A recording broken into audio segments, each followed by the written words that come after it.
നാരദ മഹർഷിക്ക് നൃത്തം ഇഷ്ടപ്പെട്ടില്ലെന്ന് തോന്നുന്നു. നാരായണ നാരായണ, കൽപ്പിച്ച് ക്ഷമിക്കണം. ഇത്തരം ദൂർത്തുകളൊന്നും നാരദ മഹർഷിക്ക് ഇഷ്ടമല്ലെന്ന് ദേവേന്ദ്രൻ അറിഞ്ഞുകൂടി. ഇന്ദ്രന്റെ കാലുതിരുമ്മിയും കൈമണിയടിച്ചും കഴിയുന്ന ബൃഹസ്പതിക്ക് അങ്ങനെയൊക്കെ തോന്നും. കലഹകുതിയായ നാരദരെ ഇത് ഇന്നിവിടെ വെച്ച് വേണോ, വിശേഷിച്ച് പുണ്യദിനത്തിൽ? ദുർവാസാവ് ക്ഷമിക്കണം. ദിവസം ഒരു നേരത്തെ പൂജയോ നിവേദ്യമോ ലഭിക്കാത്ത നിത്യപട്ടിണിക്കാരായ ദേവന്മാരാണ് ഇവിടെ ബഹുഭൂരിപക്ഷം. നാരദരെ, ഇത് അടിയൻ പറയുന്നതല്ല. ഇന്ദ്രന്റെ അഴിമതി ഭരണത്തിനെതിരെ ഒരു കൂട്ടം ദേവന്മാർ വിമോചന സമരത്തിന് തയ്യാറെടുക്കുകയാണ്. എന്ത്? നമുക്കെതിരെ വിമോചന സമരമോ? ഇന്ദ്രന്റെ അഴിമതിക്കെതിരെ ദേവന്മാർ സംഘടിച്ചു തുടങ്ങിയിരിക്കുന്നു. രാജർഷിയാണെന്ന് പറഞ്ഞ് ധിക്കാരത്തിനും അഹങ്കാരത്തിനും ഒരതിര് വേണം. അഴിമതി തുറന്നു പറയുന്നത് അഹങ്കാരമാണോ മഹർഷി? നാരദൻ ദേവന്മാരെ തമ്മിലടിപ്പിക്കാൻ അഡ്വാൻസും വാങ്ങി വന്നിരിക്കുകയാണെന്ന് തോന്നുന്നു. ഇന്ദ്രൻ നയിക്കുന്ന ഈ ഇന്ദിരാ കോൺഗ്രസിനുള്ളിൽ പിളർപ്പുണ്ടാക്കാൻ ശ്രമിക്കുന്ന നാരദനെ ഈ സഭയിൽ നിന്ന് പുറത്താക്കണം. യാജ്ഞവൽക്യൻ അതിനാളായിട്ടുണ്ടോ? അടിയൻ ഉടനെ യാത്രയാവുകയാണ്. എങ്ങോട്ട്? വൈകുണ്ഠത്തേക്ക്. എന്തിനെ? സൃഷ്ടിസ്ഥിതി സംഹാരകനായ ആ പരമ്പൊരുളിനെ കണ്ട് ഒരു മെമ്മോറാണ്ടം സമർപ്പിക്കാനുണ്ട്. മഹാവിഷ്ണു സ്ഥലത്തില്ല, അദ്ദേഹം ഫോറിൻ ടൂറിലാ. ദേവേന്ദ്ര, നാരദന്റെ ഈ പോക്ക് നമുക്ക് അപകടമാണ്. നമുക്ക് ഉടനെ വൈകുണ്ഠത്തിലെത്തണം. ആരെവിടെ? മാതിരി ഒരു തേരർക്കൻ പറയൂ. തേര് വേണ്ട, നമുക്ക് പയൽസിന്റെ സുഖം കൂടിയിരിക്കുന്നു. അധിക നേരം ഇരിക്കാൻ പറ്റില്ല. പുഷ്പകം തന്നെ വരട്ടെ. പുഷ്പകമെങ്കിൽ പുഷ്പകം.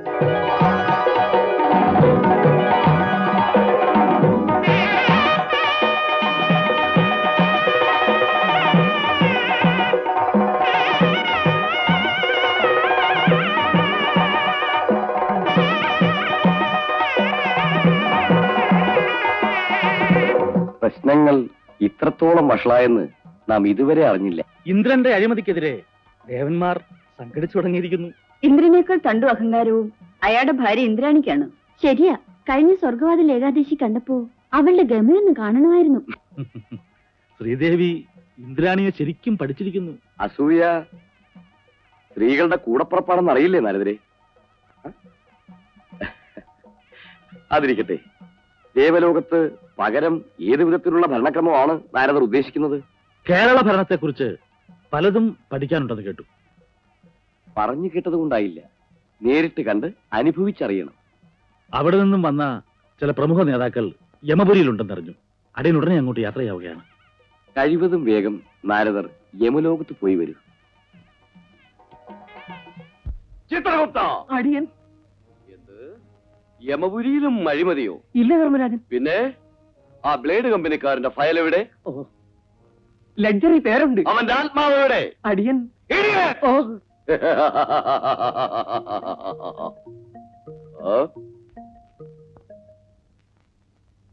ആരാണിവൻ? ഇയാളൊരു മുൻ മന്ത്രി. ഓഹോ. ഒരു തവണ മന്ത്രിയും ഒന്നിലധികം തവണ MLA-യുമായിരുന്ന ബഹുജന നേതാവ്. ഇവൻ ചെയ്ത കുറ്റം? പാവപ്പെട്ട കുടുംബത്തിൽ ജനിച്ചു, വെറും കൈയുമായി രാഷ്ട്രീയത്തിൽ ഇറങ്ങി.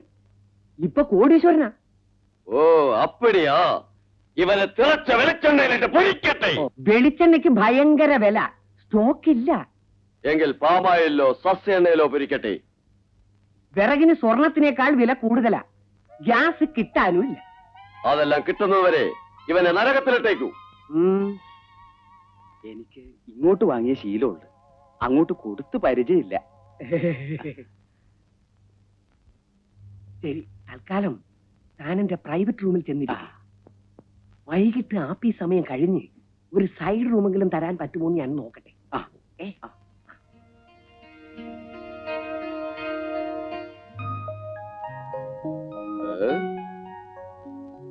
ആരാണിവൾ?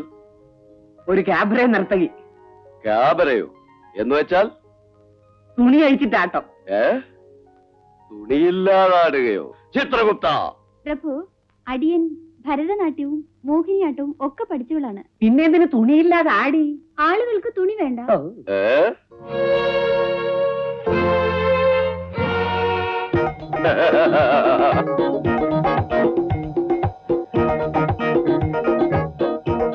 നിർത്തൂ. നാരായണ.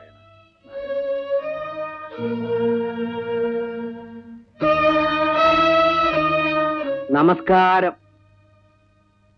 വരിക നാരദരെ, വരിക. നാരദർ വരുന്ന വിവരം വൈകുണ്ഠനാഥൻ വയർലെസ് വഴി നമ്മെ അറിയിച്ചു. അടിയന് കേരളത്തിൽ നിന്ന് വന്ന ശ്രീമാന്മാർ പട്ടം താണുള്ള M N. Govindan Nair, Sreekantan Nair, A.K.G., T.V. Thomas, T.K. Divakaran തുടങ്ങിയവരെ ഒന്ന് കണ്ടാ കൊള്ളാമെന്നുണ്ട്. അവരെല്ലാം സ്പെഷ്യൽ വാർഡിലെ AC റൂമുകളിലുണ്ട്. ചിത്രഗുപ്ത, പ്രഭു, നാരദരെ കൂട്ടിക്കൊണ്ടുപോകൂ. കൽപ്പന പോലെ. അടിയൻ പോയി വരാം.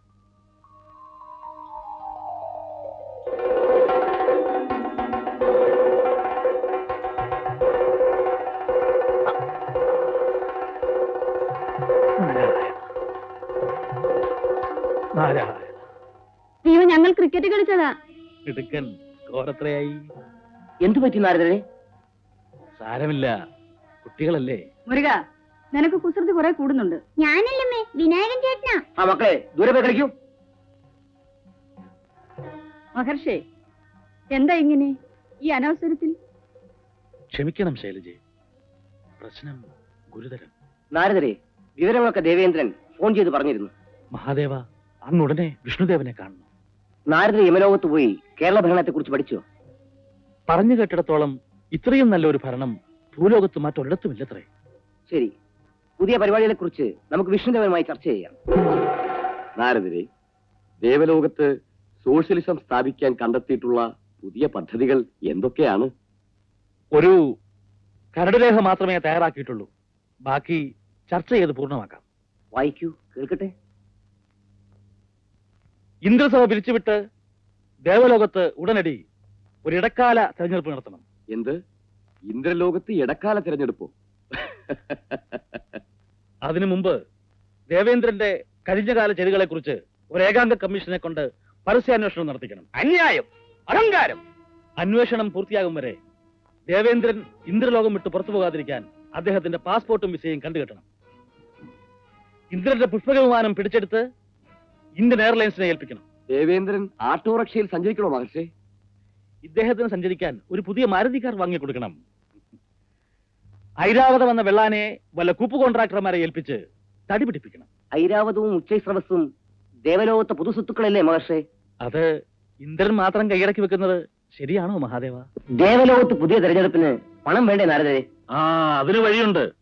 ഊർവശി മേനകമാരെ നായികമാരാക്കിക്കൊണ്ട് ഒരു സെക്സ് ഫിലിം നിർമ്മിക്കുക. ദേവേന്ദ്രൻ തന്നെ നായകൻ. ഐഡിയ. ആ പടം 100 days sure. അന്യായം, അധർമ്മം. ഇപ്പോഴിവിടെ നടക്കുന്നത് ന്യായവും ധർമ്മവും ഒക്കെ തന്നെയാണല്ലോ. ഇന്ദ്രനെതിരെ ഗൂഢാലോചന നടത്തുന്ന ഈ ദാസീപുത്രനെ വികാരം മൂത്താൽ ബൃഹസ്പതി വിവരദോഷിയാകുമെന്ന് പറയുന്നത് വെറുതെ അല്ല. നാരദ, ഒരുമാതിരി തന്തയില്ലായ്മ പറയരുത്. Order, order. ഈ പരാമർശം സഭാ നടപടികളിൽ നിന്ന് നാം നീക്കം ചെയ്യുന്നു. കക്ഷിയിലെതിരായിരിക്കണം മഹാവിഷ്ണു പ്രതിപക്ഷം ചേർന്നിരിക്കുന്നു. ദേവേന്ദ്ര, ഇനി നാം ഇവിടെ ഇരിക്കുന്നത് ശരിയല്ല. വരൂ, വരീൻ. അതെ, ഒരുത്തനെയും വിടത്തില്ല. അങ്ങനെയല്ല. പോകുന്നവർ പോകട്ടെ. നാരദരെ, സോഷ്യലിസം പഠിക്കാൻ നാം ആരെയാണ് കേരളത്തിലേക്ക് അയക്കുന്നത്? കൽപ്പിച്ചനുഗ്രഹിച്ചാൽ അടിയൻ പോയി വരാം.